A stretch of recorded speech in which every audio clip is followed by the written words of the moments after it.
আজি ঝড়ো ঝড়ো মুখর বাদর দিনে। রবি ঠাকুরের এই গানের মতোই সবার মন যেন আজ মুখর হয়ে আছে, কারণ কয়েকদিনের ভ্যাপসা গরমের পর রাজধানীতে ঝুম বৃষ্টি। বৃষ্টিতে ভিজে যাওয়া এই কৃষ্ণচূড়াও যেন বৃষ্টির অপেক্ষাতেই ছিল।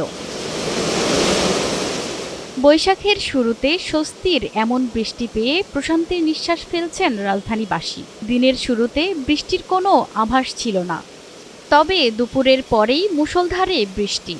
এতে দিনের তাপমাত্রা অনেকটাই কমে আসে। এ বৃষ্টিতে রাজধানীর নানা স্থানে জমে গেছে পানি। তাতে বিশেষ করে অফিস ফেরত মানুষেরা পড়েছেন বিপাকে। তবে এই আকস্মিক বৃষ্টিতে গরমে হাঁসফাঁস করা মানুষজন কিছুটা স্বস্তি পেয়েছেন। প্রতিমা সরকার, এনটিভি অনলাইন।